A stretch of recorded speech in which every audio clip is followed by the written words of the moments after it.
Hello and welcome साथियों, स्वागत है आपका एक बार फिर से हमारे ऑनलाइन प्लेटफॉर्म में। दोस्तों, आज फिर से आपके लिए लेकर आए हम इम्पोर्टेंट एमसीक्यूज़ जो आपके आने वाले एग्ज़ाम के लिए बहुत इम्पोर्टेंट होने वाला है। तो चलो शुरू करते हैं आज की क्लास। और ये रहा पहला क्वेश्चन आपके स्क्रीन में। What is colour coding of the bag used in hospital to dispose of human anatomical waste such as body parts. Human anatomical waste body parts को डिस्पोज करने के लिए कौन सा कलर कोड हम हॉस्पिटल में यूज़ में लेते हैं? तो कौन सा कलर यूज़ में लेंगे हम? येलो कलर यूज़ में लेंगे। कौन सा लेंगे हम? Yellow colour. येलो कलर वाले में हम human and animal anatomical part होते हैं, एनाटॉमिकल पार्ट्स होते हैं, उनको क्या करते हैं हम? डिस्कार्ड करते हैं। जो भी सॉलिड वेस्ट होते हैं उनको भी किस में करते हैं? येलो वाले में। एक्सपायर्ड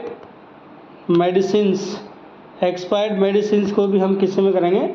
येलो वाले में। क्लियर? वही बात करें हम रेड कलर वाले की, तो रेड कलर वाले में हम यूज लेते हैं प्लास्टिक वेस्ट। कौन सा वेस्ट यूज में लेंगे? प्लास्टिक वेस्ट यूज में लेते हैं, जैसे कि ट्यूब हो गई, बॉटल्स हो गई, प्लास्टिक की बॉटल्स हो गई, आईवी ट्यूब्स या आईवी सेट, उन सभी को हम किस में डालेंगे? रेड में डालेंगे। कैटेटर्स को भी किस में डालेंगे? रेड में। वही बात करें हम ब्लू कलर की, तो ब्लू वाले में हम डालेंगे ब्रोकन डिस्कार्डेड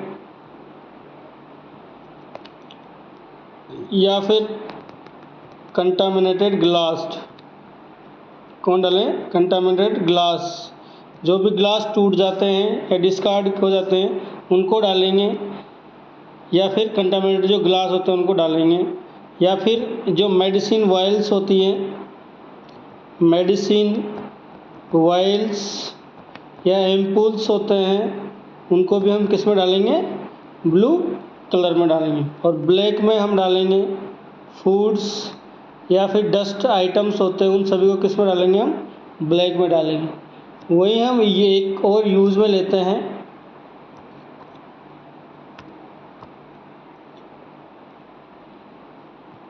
वाइट कलर का बैग, एक यूज़ में लेते हैं। इस बैग में हम डालते हैं शार्प वेस्ट। क्या डालते हैं इसमें? शार्प वेस्ट डालते हैं। शार्प वेस्ट में जैसे मेटल्स हो गए, नीडल्स हो गई, सिरिंज हो गई विद फिक्स्ड नीडल्स। नीडल के साथ जो सिरिंज आती है उनको किस में डालेंगे? इसमें ब्लेड्स हो गई, इन सभी को हम किस में डालेंगे? वाइट कलर के बैग में। क्लियर है? अगला क्वेश्चन है which vaccine that form blister and leave permanent scar in babies. Babies में कौन सी ऐसी वैक्सीन है इनमें से जो ब्लिस्टर बनाती है और परमानेंट स्कार छोड़ देती है? तो कौन सी वैक्सीन है? मिजल्स की वैक्सीन। कौन सी वैक्सीन है? BCG vaccine. बीसीजी जो वैक्सीन होती है वो क्या करती है? ब्लिस्टर बनाती है। क्या बनाती है? ब्लिस्टर बनाती है और परमानेंट स्कार क्या कर देते? परमानेंट स्कार छोड़ देती है। क्या करती है? परमानेंट स्कार छोड़ देती है। क्लियर है? Next question, the pelvic shape that has forest prognosis from vaginal delivery. Vaginal delivery ले पुअरेस्ट प्रोग्नोसिस जो पेल्विस होगी वो कौन सी होगी? तो पुअरेस्ट प्रोग्नोसिस वाली जो पेल्विस होती है वो होती है एंड्रॉयड। कौन सी होती है? एंड्रॉयड। एंड्रॉयड को हम बोलते हैं मेल पेल्विस भी हम बोलते हैं। इसको क्या बोलते हैं? मेल पेल्विस भी बोलते हैं। इसकी जो शेप होती है वो कैसी होती है? हार्ट शेप होती है। इसकी पुअर प्रोग्नोसिस और गुड प्रोग्नोसिस को किसकी होगी? गुड प्रोग्नोसिस की बात करें या मोस्ट कॉमन डिलीवरी के लिए जो है वो है गाइनोकॉइड। कौन सी है? मोस्ट कॉमन है जो है वो है गाइनोकॉइड। मोस्ट कॉमन वेराइटी वाली है वो कौन सी है? गाइनोकॉइड। क्लियर? अगला क्वेश्चन है which of the following colour IV cannula is used for infant. Infant के लिए कौन से कलर का आईवी कैनुला हम यूज्ड करते हैं? तो इन्फेंट में जब भी हम आईवी इन्फ्यूज़न करेंगे तो उनके लिए हम 24 गोज का जो कैनुला आता है उनका यूज़ करते हैं। 24 गोज की जो कैनुला होती है उसका कलर कौन सा होता है? येलो कलर होता है। जो ग्रे कलर होता है वो 16 गोज का होता है। जो पिंक कलर होता है वो 20 गोज का होता है। जो येलो होता है वो 24 गोज का होता है। जो ग्रीन होता है वो 18 गोज का होता है। वहीं बात करें कुछ और कैनुलास की तो एक ब्लू कलर का आता है जो 22 गोज का आता है। एक पर्पल आता है जो 26 गोज का आता है। कितने गोज का? 26 गोज का। एक और आता है ऑरेंज जो होगा वो कितना होगा? 14 गोज का होगा। तो ये कंप्लीट कलर कोड है किसके? कैनुलास के। अगला क्वेश्चन है Murphy sign is seen which of the following disease conditions. Murphy sign इनमें से कौन सी डिजीज कंडीशन में हमें देखने को मिलेंगे? तो मर्फी साइन हमें देखने को मिलते हैं एक्यूट कोलेसिस्टाइटिस। किस में देखने को मिलते हैं? एक्यूट कोलेसिस्टाइटिस में। इसमें जो पेन होगा वो कहाँ होगा? राइट अपर क्वाड्रेंट में हमें क्या देखने को मिलेगी? टेंडरनेस देखने को मिलेगी। क्या देखने को मिलेगी? टेंडरनेस देखने को मिलेगी। किसमें? राइट अपर क्वाड्रेंट में। क्लियर? अगला क्वेश्चन है which of the following is a function of fallopian tube. Fallopian tube का इनमें से कौन सा फंक्शन है? तो फैलोपियन ट्यूब का जो फंक्शन है वो है फर्टिलाइजेशन। फैलोपियन ट्यूब में क्या होता है? फर्टिलाइजेशन होता है। तो क्वेश्चन ये भी पूछा जा सकता है कि फर्टिलाइजेशन इनमें से कौन से पार्ट में होगा? किस पार्ट में होगा फर्टिलाइजेशन? तो फर्टिलाइजेशन होता है फैलोपियन ट्यूब में होता है। कौन से पार्ट में? एम्पुला में। किस में होगा? एम्पुला में होगा। वही बात करें इम्प्लांटेशन तो इम्प्लांटेशन हमें कहाँ देखने का मिलता है? Superior end posterior wall of the uterine body. Uterine body की सुपेरियर और पोस्टीरियर पार्ट में क्या देखने को मिलता है? इम्प्लांटेशन हमें देखने को मिलता है, जिसको हम कॉर्पस यूटेराई बोलते हैं। इसको क्या बोलते हैं? कॉर्पस यूटेराई बोलते हैं। कॉर्पस यूटेराई बोलते हैं। यहाँ पर हमें क्या देखने को मिलता है? वही बात करें स्पर्म प्रोडक्शन तो स्पर्म का प्रोडक्शन कहाँ होगा? सेमिनिफेरस ट्यूबल्स में। कहाँ पर होगा? सेमिनिफेरस ट्यूबल्स में।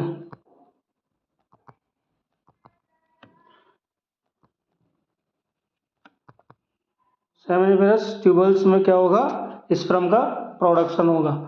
और ओम का प्रोडक्शन आपने देखा होगा ओवेरीज में होता है। कहाँ होता है? ओवेरीज में।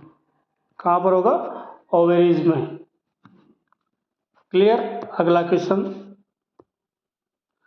Question what is the normal neonatal heart rate. एक नियोनेट में हार्ट रेट कितनी होती है? नॉर्मल। तो नॉर्मल हार्ट रेट कितनी होती है नियोनेट के अंदर? वो होती है 120 से 160 बीट पर मिनट। कितनी होती है? 120 से 160 बीट पर मिनट। अगला क्वेश्चन है anti microbial dressing composed of which of the following metals. इनमें से कौन सा मेटल्स है जो एंटी माइक्रोबियल ड्रेसिंग कंपोज्ड करता है? तो कौन सा मेटल कंपोज्ड करेगा? करता है वो कौन सा करता है? सिल्वर करता है। सिल्वर क्या करता है? एंटी माइक्रोबियल ड्रेसिंग कंपोज्ड करता है। क्लियर है?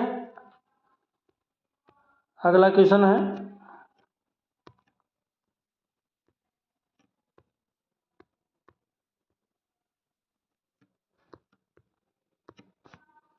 Which of the following is aid with ORS control diarrhoea. Diarrhoea को कंट्रोल करने के लिए ORS के साथ हमें क्या देना चाहिए इनमें से? तो इनमें से हमें क्या देना चाहिए डायरिया के? जब हम ORS दे रहे हैं तो ORS के साथ हमें क्या देना चाहिए? जिंक देना चाहिए। क्या देना चाहिए? जिंक देना चाहिए। साथ में हम विटामिन ए भी दे सकते हैं। क्या दे सकते हैं? विटामिन ए साथ में दे सकते हैं। तो डायरिया को कंट्रोल करते हुए जब हम ORS दे रहे हैं तो साथ में पेशेंट को क्या देना चाहिए? जिंक देना चाहिए। जिंक की मात्रा कितनी होती है? 10 to 20 mg पर kg हम क्या देते हैं? जिंक देते हैं। बच्चे की उम्र क्या है? एटलीस्ट 6 मंथ से, कितना बच्चा है? 6 मंथ से लेकर 3 ईयर तक वाले बच्चों को क्या देते हैं? 10 to 20 mg पर kg देते हैं। कितना देते हैं? 2 वीक्स तक हम क्या देते हैं? जिंक देते हैं। क्लियर है? वहीं बात करें विटामिन ए की, तो विटामिन ए देते हैं हम 2 लाख इंटरनेशनल यूनिट। क्या देते हैं? 2 लाख इंटरनेशनल यूनिट देते हैं। अगला question, which hormone regulate calcium and phosphate. इनमें से कौन सा हार्मोन है जो कैल्शियम और फॉस्फेट को क्या करता है? रेगुलेट करता है। कौन सा करेगा? Parathyroid hormones. क्या करता है पैराथायरॉयड हार्मोन्स? ये करता है बोन्स को क्या करेगा? स्टिमुलेट करता है। क्या करता है? बोन्स को स्टिमुलेट करता है। जो कैल्शियम को रिलीज करती है, बोन्स क्या करती है? कैल्शियम रिलीज करती है। तो इसीलिए कैल्शियम और फॉस्फेट को अगर जो हार्मोन्स रेगुलेट करता है उसको क्या करता है? पैराथायरॉयड हार्मोन्स कहते हैं। क्लियर? अगला क्वेश्चन है, at which week mother feel moment of baby. Moment of baby कब फील करती है एक मदर? तो हम बात करें फील मोमेंट ऑफ बेबी तो इसको हम बोलते हैं क्विकनिंग। क्या बोलते हैं? क्विकनिंग। और क्विकनिंग मदर के द्वारा कब फेल्ड होता है? 16 से 20 वीक में। तो हमारे पास आंसर आएगा 18 से 20 वीक।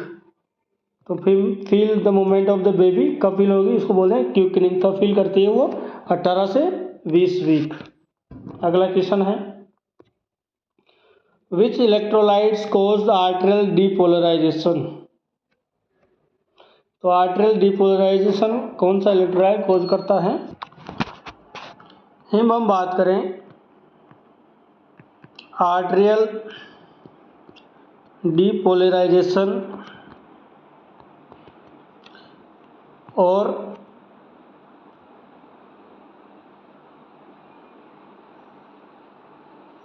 रीपोलराइजेशन, दोनों के लिए ही, इन दोनों के लिए ही बोथ के लिए कौन सा हार्मोन, कौन सा इलेक्ट्रोलाइट जरूरी है? पोटेशियम। दोनों काम ही कौन करता है? पोटेशियम करता है। आर्टेरियल डीपोलराइजेशन भी यही करता है और रीपोलराइजेशन भी यही करता है। तो दोनों के लिए जो इलेक्ट्रोलाइट्स हमें चाहिए वो है, ये क्या है? मेजर इंट्रासेल्युलर कैटायन है। क्या है? मेजर इंट्रासेल्युलर कैटायन है। तो आर्टेरियल डीपोलराइजेशन और आर्टेरियल रीपोलराइजेशन दोनों के लिए कौन जिम्मेदार है? पोटेशियम रेस्पॉन्सिबल है। पोटेशियम प्ले रोल करता है इसका रीपोलराइजेशन और डीपोलराइजेशन के लिए। क्लियर? अगला क्वेश्चन है, surgical gloves will be discard in which colour biomedical bag. तो सर्जिकल ग्लव्स को हम किस में डालते हैं? सर्जिकल ग्लव्स को हम डालते हैं रेड में। किस में डालते हैं? रेड में। अगला क्वेश्चन है, distended jugular vein is seen in. Distended jugular vein में हमें देखने को मिलता है, क्या देखने को मिलेगा? अगर मान लो डिस्टेंडेड जुगुलर वेन है या जुगुलर वेन डिस्टेंशन है, क्या है? जुगुलर वेन अगर डिस्टेंडेड है तो इस कंडीशन में हमें क्या देखने को मिलेगा? इस कंडीशन में हमें देखने को मिलेगा इंक्रीज्ड CVP। क्या देखने को मिलेगा? इंक्रीज्ड CVP हमें देखने को मिलेगा। तो आपका आंसर होगा ए। अगला क्वेश्चन है, which of the following drugs cause red orange colour urine. इनमें से कौन सी ड्रग्स है जो red orange colour urine cause करती है? कौन सी ड्रग्स है? रिफाम्पिसिन। कौन सी ड्रग्स है? रिफाम्पिसिन। रिफाम्पिसिन क्या करेगी? Red orange colour urine cause करेगी। वहीं हम बात करें स्ट्रेप्टोमाइसिन की, तो स्ट्रेप्टोमाइसिन क्या कोज करता है? स्ट्रेप्टोमाइसिन करता है ऑटोटॉक्सिसिटी। क्या करता है? ऑटोटॉक्सिसिटी कोज करता है। या फिर एर्थ क्रेनियल जो नर्व होते हैं, एर्थ क्रेनियल नर्व होती है,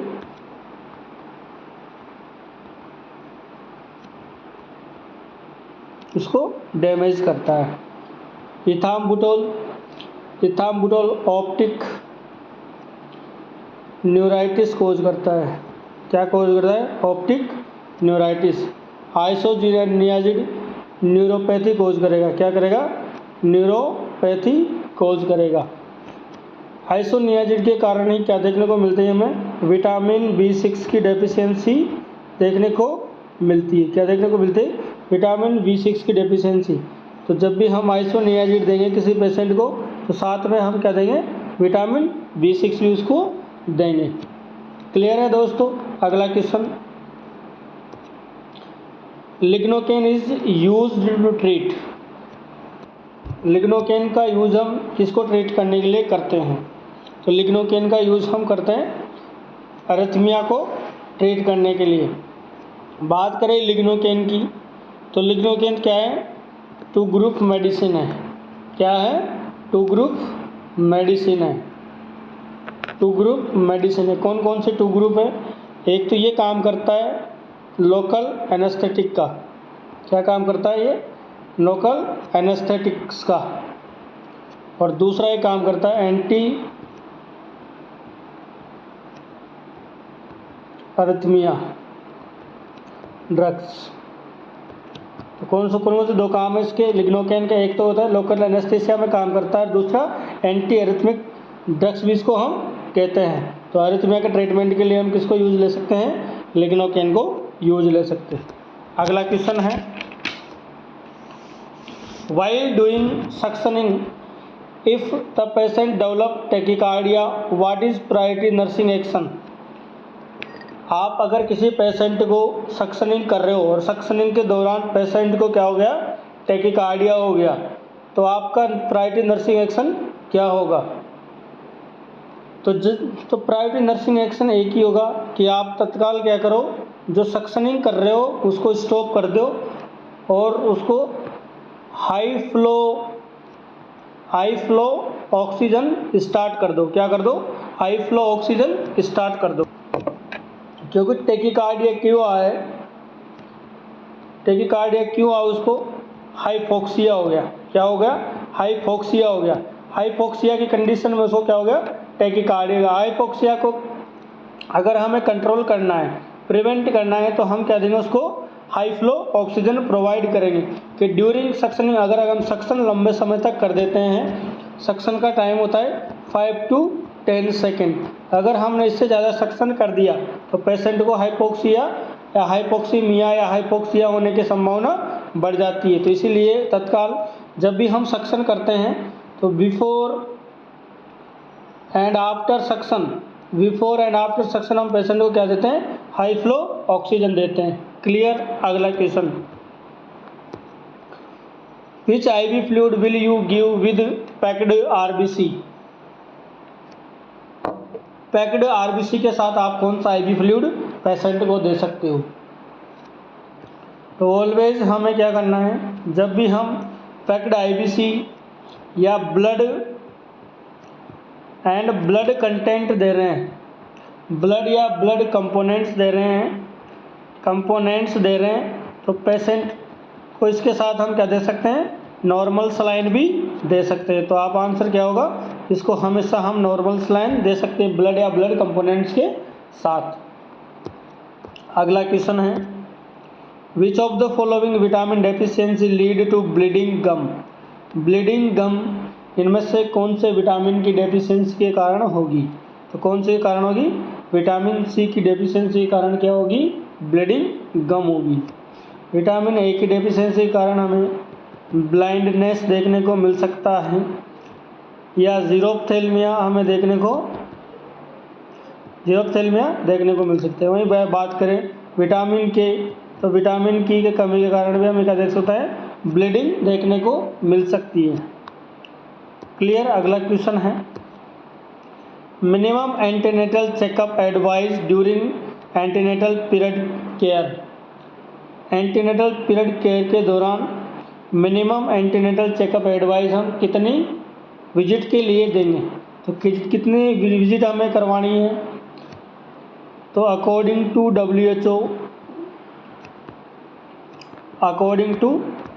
WHO मिनिमम जो विजिट होती है वो कितनी होती है?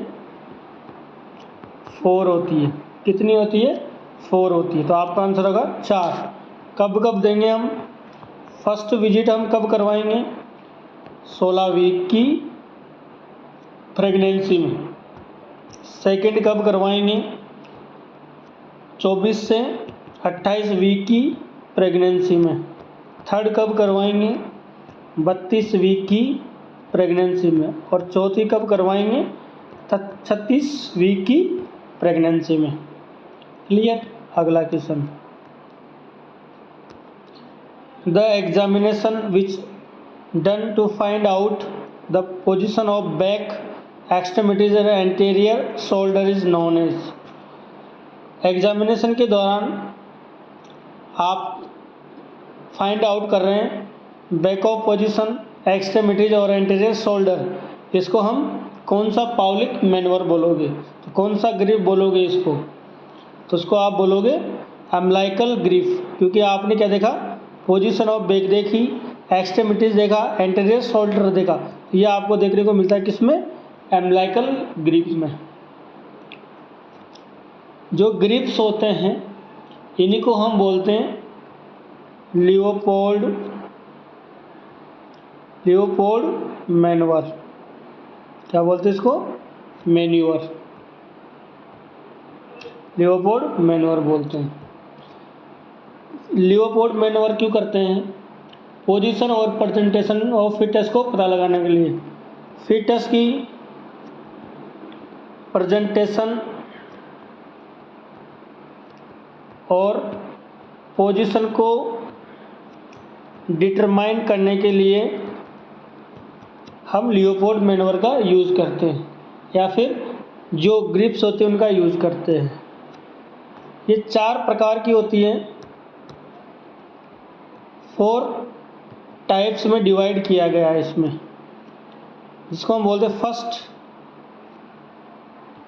मैन्युअर, या फिर इसी को हम बोलते हैं फंडल ग्रिप। क्या बोलते हैं? फंडल ग्रिप।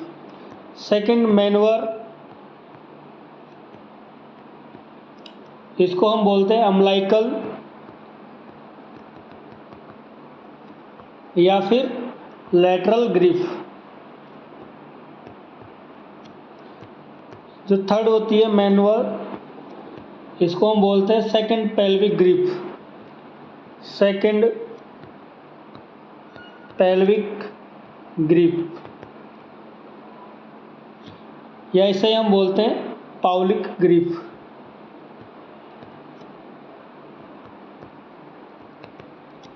और जो फोर्थ मैन्युअर होता है इसको हम बोलते हैं फर्स्ट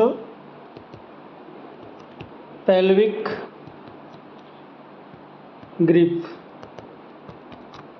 क्लियर है दोस्तों। अगला क्वेश्चन है, a condition of pregnancy in which amount of amniotic fluid is less than 200 ml at term is known as. At term amniotic fluid 200 से भी कम हो जाना, इस प्रेगनेंसी को कंडीशन को हम क्या कहते हैं? तो इस कंडीशन को हम बोलते हैं ओलिगोहाइड्रोमनियास। ओलिगोहाइड्रोमनियास, जो एमनियोटिक फ्लूइड है वो क्या हो गया है? लेस देन 200 ml हो गया है।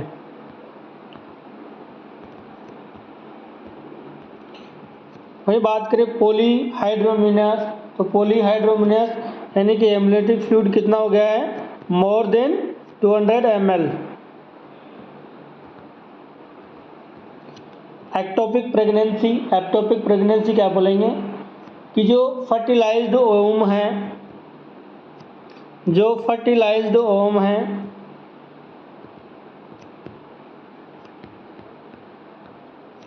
उसका इम्प्लांटेशन कहाँ हुआ है?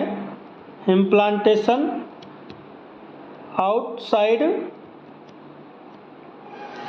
ऑफ यूट्रस हुआ है। कहाँ हुआ है? आउटसाइड ऑफ यूट्रस हुआ है, तो उसको हम क्या बोलेंगे? Ectopic pregnancy. Most common ectopic pregnancy कहाँ देखने को मिलती है आपको? फैलोपियन ट्यूब में। कहाँ देखने को मिलेगी? फैलोपियन ट्यूब में। वही बात करें मल्टीपल प्रेगनेंसी, तो मल्टीपल प्रेगनेंसी कहेंगे कि एक से अधिक फीटस यूट्रस के अंदर प्रेजेंट है। वन और मोर फीटस प्रेजेंट, एक से अधिक फीटस प्रेगनेंसी उसमें प्रेजेंट है, उसको हम क्या बोलेंगे? मल्टीपल प्रेगनेंसी बोलेंगे। अगला क्वेश्चन है, during RH incompatibility colour of amniotic fluid. RH incompatibility के दौरान एमनियोटिक फ्लूइड का जो कलर होगा वो कैसा होगा? तो RH इनकम्पेबिलिटी के दौरान जो कलर होगा वो कौन सा होगा? गोल्डन कलर होगा। RH इनकम्पेबिलिटी क्यों होती है? ये होती है एक्सेसिव हेमोलाइसिस के कारण। एक्सेसिव हीमोलाइसिस के कारण RH इनकम्पेबिलिटी हमें देखने को मिलती है। वही बात करें पेल स्ट्रो कलर, जो पेल स्ट्रो कलर हैं, स्ट्रो कलर या ग्रीन कलर हमें देखने को मिलता है मेकोनियम स्टैंड में। इसमें देखने को मिलेगा मेकोनियम स्टैंड हुआ है। ये इंडिकेट करता है फीटल डिस्ट्रेस को। किसको? फीटल डिस्ट्रेस को क्या करता है? इंडिकेट करता है। वहीं बात करें greenish yellow colour, greenish yellow colour हमें देखने को मिलता है पोस्ट मैच्योरिटी। किसमें देखने को मिलेगा? Post maturity. और वहीं बात करें डार्क ब्राउन कलर हमें देखने को मिलेगा IUD। किसमें देखने को मिलेगा? IUD में। क्लियर है। अगला क्वेश्चन है दोस्तों, resources required to health planning are. Health planning के लिए हमें कौन कौन से रिसोर्सेज की आवश्यकता होती है? तो हेल्थ प्लानिंग के लिए हमें कौन कौन से रिसोर्सेज की आवश्यकता होगी? तो हमारा आंसर होगा मैन पावर की भी ज़रूरत है, मनी की भी ज़रूरत है और मटेरियल की भी ज़रूरत है। तो हमारा आंसर होगा ऑल ऑफ दिस, सभी की हमें क्या होगी? ज़रूरत होगी। अगला क्वेश्चन क्या है, type B PSC delivery load is. Type B PSC में डिलीवरी का लोड क्या होता है? तो टाइप बी पीएससी में जो डिलीवरी का लोड होगा वो होगा more than 20 deliveries per month. क्या होगा? More than 20 deliveries per month. वहीं बात करें हम टाइप ए पीएससी की, टाइप ए पीएससी में जो डिलीवरी लोड होगा वो कितना होगा? Less than 20 deliveries per month. दो प्रकार की पीएससी हमें देखने को मिलेगी, पीएससी टाइप ए और टाइप बी। टाइप ए में 20 से कम डिलीवरी लोड होगा और टाइप बी में 20 से ज़्यादा डिलीवरीज लोड होगा। अगला क्वेश्चन है at what temperature the food should be stored to prevent growing micro organism. Micro organism के ग्रोविंग को प्रिवेंट करने के लिए फूड को हम कितने डिग्री टेम्परेचर पर स्टोर करके रखते हैं। तो माइक्रो ऑर्गेनिज्म डेवलप ना हो इसके लिए, इनसे प्रिवेंट करने के लिए हम फूड को 20 to 60 डिग्री 25 to 60 डिग्री पर क्या करते हैं, स्टोर करके रखते हैं, स्टोर्ड करके रखते हैं इस टेम्परेचर पर। अगला क्वेश्चन है when was establish UNICEF. UNICEF की स्थापना कब हुई। बहुत बार आपसे यूनिसेफ की फुल फॉर्म भी पूछ लेते हैं। तो यूनिसेफ की फुल फॉर्म है यूनाइटेड नेशन इंटरनेशनल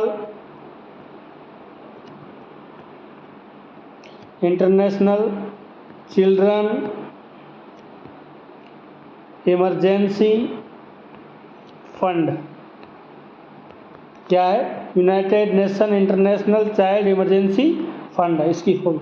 इसकी स्थापना कब हुई, स्थापना हुई 1946 में। एस्टैब्लिश कब हुई, 1946 में। हेड क्वार्टर कहाँ है इसका, हेड क्वार्टर की पूछ ले तो हेड क्वार्टर कहाँ है, न्यूयॉर्क में। कहाँ है, न्यूयॉर्क।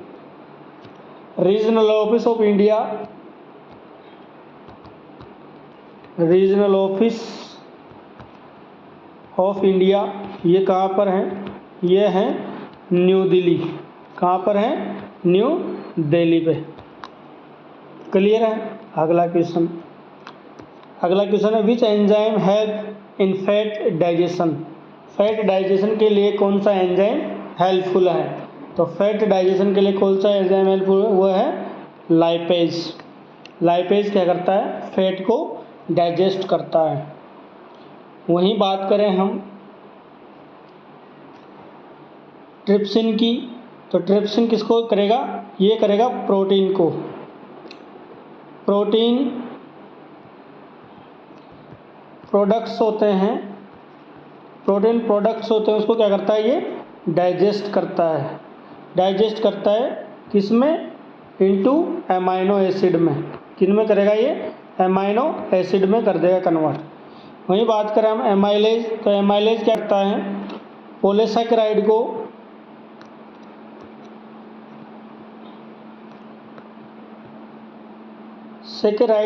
पॉलीसैकेराइड्स को कन्वर्ट करता है डाइसैकेराइड और मोनोसैकेराइड में। किसमें, डाइसैकेराइड और मोनोसैकेराइड्स में। क्लियर है। अगला क्वेश्चन है angiotensinogen which is a plasma protein product by. Angiotensinogen जो प्लाज्मा प्रोटीन है वो किसके द्वारा प्रोड्यूस्ड होगा। तो ये किसके द्वारा प्रोड्यूस होता है, ये लीवर के द्वारा प्रोड्यूस्ड होगा और सर्कुलेशन में ये कंटिन्यू आपको देखने को मिलेगा। अगला question the artery which supply blood to the eyes is known as. आँख को ब्लड सप्लाई करने वाले आर्टरी को हम किस नाम से जानते हैं। तो आँख को सप्लाई करने वाली जो आर्टरीज होती है वो है ऑप्थेल्मिक आर्टरी। कौन सी आर्टरी है,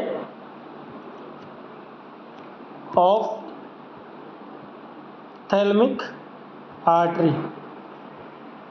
कौन सी आर्टरी, ऑप्थेल्मिक आर्टरी। इसकी जो ब्रांच होती है उसको हम बोलते हैं इंटरनल कैरोटिड ब्रांच। कौन सी होती है, internal carotid branch. Internal carotid artery यही क्या करती है, आँख को ब्लड सप्लाई करती है। यानी कि जो मेन आर्टरी वो है ऑप्थेल्मिक आर्टरी और इसकी जो ब्रांच होती है इंटरनल कैरोटिड आर्टरी वही क्या करती है, आई को ब्लड सप्लाई करती है। अगला क्वेश्चन है in human rods and cones are related with. Rods and cones eyes में पाए जाते हैं और आइज क्या काम करती है, विजन का काम करती है, यानी कि देखने का काम करती है। अगला क्वेश्चन है what is formula for measuring vital capacity. Vital capacity को मेज़र करने का जो फॉर्मूला है वो क्या है? तो वाइटल कैपेसिटी को मेज़र करने का जो फॉर्मूला है वो है tidal volume plus inspired reserve volume plus expired reserve volume. तो इस फॉर्मूले के हिसाब से हम क्या निकाल सकते हैं? वाइटल कैपेसिटी निकाल सकते हैं। अगला क्वेश्चन है colour of CU IUCD 280A। 280 IUCD copper IUCD का जो कलर है वो क्या होगा? तो 280A IUCD का जो कलर है वो है येलो कलर, सॉरी कौन सा कलर है? Green colour. ग्रीन कलर की होती है कॉपर IUCD 380 280A। वही बात करें हम कॉपर IUCD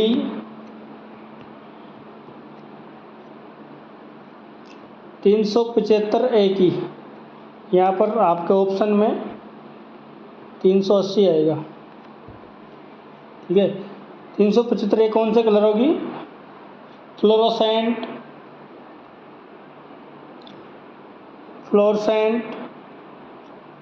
ग्रीन कलर की होगी। कौन से कलर की होगी? ग्रीन कलर की होगी। अगला क्वेश्चन है which one of the following plants is called doctors of homes. Doctors of homes कौन से प्लांट को कहा जाता है? तो कौन से प्लांट को कहेंगे? एरोनिया के प्लांट को हम क्या कहेंगे? डॉक्टर ऑफ होम कहेंगे। ये क्या काम करता है? कैंसर फाइटिंग प्रॉपर्टीज़ होती है इसकी। क्या होती है इसकी? जो क्या है? कैंसर फाइटिंग प्रॉपर्टीज़ है।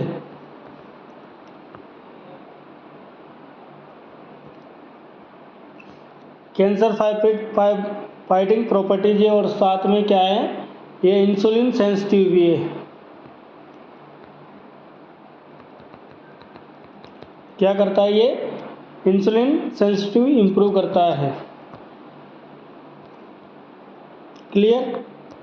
अगला क्वेश्चन है in primary gravida mother what is the average duration of first stage of लीवर। फर्स्ट स्टेज ऑफ लीवर का जो ड्यूरेशन होगा वो क्या होगा? प्राइमरी ग्रेविडा मदर में। तो प्राइमरी ग्रेविडा मदर में क्या होगा? 12 आवर्स का होगा। जो फर्स्ट स्टेज है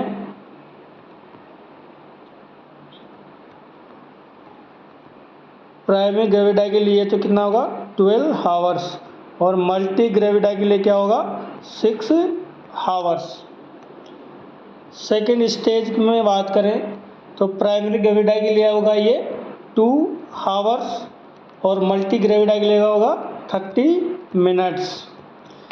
थर्ड स्टेज का जो टाइम है दोनों में क्या होता है? समान होता है। क्या होता है? दोनों में समान। कितना कितना? 15-15 मिनट।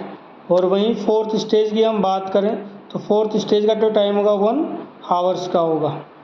क्लियर है दोस्तों? अगला क्वेश्चन है which one is the most important drugs is to management of anaphylactic shock. Anaphylactic shock में हम इनमें से कौन से ड्रग्स का यूज़ करते हैं? तो एनाफाइलेटिक शॉक में जो हम देखें वो लेंगे एड्रेनलिन। क्या लेंगे? एड्रेनलिन। एड्रेनलिन को हम किस में यूज़ में लेते हैं? एनाफाइलेटिक शॉक में। वही बात करें हम एट्रोपिन की तो एट्रोपिन क्या है? एंटी कोलिनर्जिक है। क्या है? एंटी कोलिनर्जिक ड्रग्स है। और वहीं बात करें डेरिफाइलिन और अमीनोफाइलिन दोनों क्या है? ब्रोंकोडायलेटर्स है। Bronchodilator medicines. अगला क्वेश्चन ये रहा विच of the following is anti haemorrhagic vitamin. इनमें से कौन सा एंटी हेमरेजिक विटामिन है? कौन से विटामिन को हम एंटी हेमरेजिक विटामिन बोलेंगे? विटामिन के को हम क्या बोलेंगे? Anti haemorrhagic vitamin. वहीं बात करें विटामिन ए तो विटामिन ए एसेंशियल है किसके लिए? फॉर आइज़, आँखों के लिए ज़रूरी है। वहीं विटामिन डी एसेंशियल हैं बोन्स एंड टीथ के लिए। विटामिन ई एसेंशियल हैं स्किन के लिए। किसके लिए? स्किन के लिए। क्लियर दोस्तों। अगला क्वेश्चन है, the term used to denote when a woman is having more than one husband at one time. एक टर्म है जिसमें एक महिला के एक ही समय में एक से अधिक हस्बैंड प्रेजेंट है, तो इस टर्म को हम क्या कहेंगे। जैसे हम बात करें पांचाली,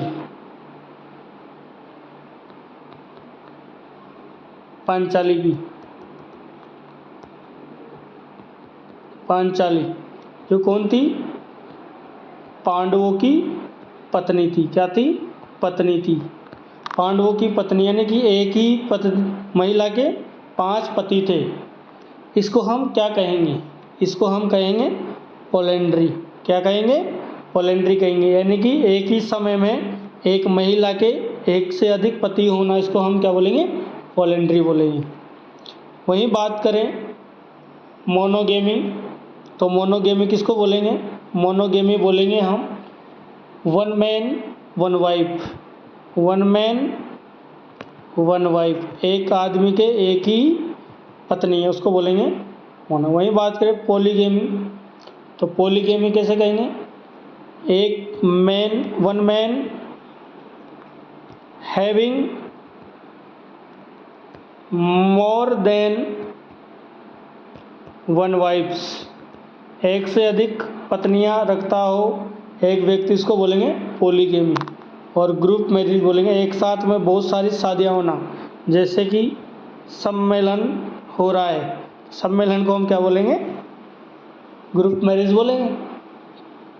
अगला क्वेश्चन है, which of the following may be an indicator of AIDS in individual. AIDS का इंडिकेटर हम इनमें से किसको कहेंगे, तो किसको कहेंगे हम, CD count less than 200 cells पर mm3। इस कंडीशन को हम क्या बोलेंगे, एड्स इंडिकेटर बोलेंगे। यानी कि CD सेल काउंट की संख्या 2 से भी कम हो जाना, उस कंडीशन को हम एड्स इंडिकेटर बोल सकते हैं। क्लियर है दोस्तों। तो दोस्तों आज के लिए इतना ही, फिर मिलते हैं अगले क्वेश्चन सेशन में। तब तक के लिए आप हमारे चैनल को लाइक कर दो, शेयर कर दो और सब्सक्राइब कर दो, साथ में अपने दोस्तों को भी शेयर कर दो। तब तक के लिए धन्यवाद। Thank you so much.